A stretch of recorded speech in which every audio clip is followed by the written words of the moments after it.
சொல்லுமா. எத்தனை தடவைமா சொல்லுவேன்? 5 மணிக்கு தானே, நான் வந்துடுறேன். வை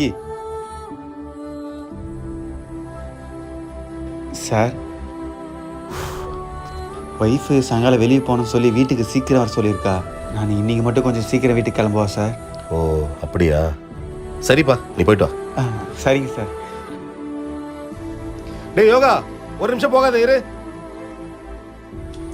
மறுபடியும் கூப்பிடுறாரு. என்ன தம்பி, ஏன் ஒரு மாதிரி இருக்கா? ஒன்றும் இல்லைண்ணே, நீங்கள் பொண்டாட்டி வெளியே போகணும்னு சீக்கிரம் வர சொல்லியிருந்தா. லேட்டாக போனால் கோச்சுப்பானே. இந்த நேரம் பார்த்து சார் யார் கூப்பிட்றாரு. ஏன்னா வேலைகளை வச்சுருவாருன்னு பயமாக இருக்கு. என் பொண்டாட்டி தான் அப்படின்னு நினச்சிருந்தேன். பார்த்தா எல்லார் வீட்லேயும் அதே பிரச்சனை தானா? சார் வேற வெளியே கிளம்புறாரு, அதனால உன்னை கடையை பார்த்துக்க சொல்லுவான்னு நினைக்கிறேன்.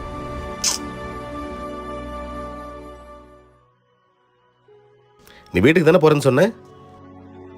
ஆமாம் சார். வா. டேய் அந்த பக்கம் எங்கே போற? வந்து காரில் உட்காருவா, நான் போகிற வழியில் ட்ராப் பண்ணிட்டு போகிறேன். நான் எப்படி சார்? எப்படின்னா? நான் எப்படி இவங்க கூட கார்லலாம்? வேலு அண்ணே, நம்ம வண்டி எதில் ஓடுது? பெட்ரோல் அண்ணே. நான் உட்காராம வேற யாராவது உட்கார்ந்தா இந்த வண்டி போகாதா? போவனே. ம், கேட்டியா? கேட்டேன் சார். அப்புறம் என்னடா, வந்து உட்காரு வா. சார் அது இல்லை சார், நீங்களே சொன்னாலும் நான் உங்கள் பக்கத்தில் வந்து உட்காரக்கூடாது சார். அதுதான் சார் கரெக்டாக இருக்கும். நீங்களே உங்களை தாழ்த்திக்க வேதாண்டா, சும்மா இருக்கவங்களாம் உங்க தலைமையில ஏறி உட்கார்றான்.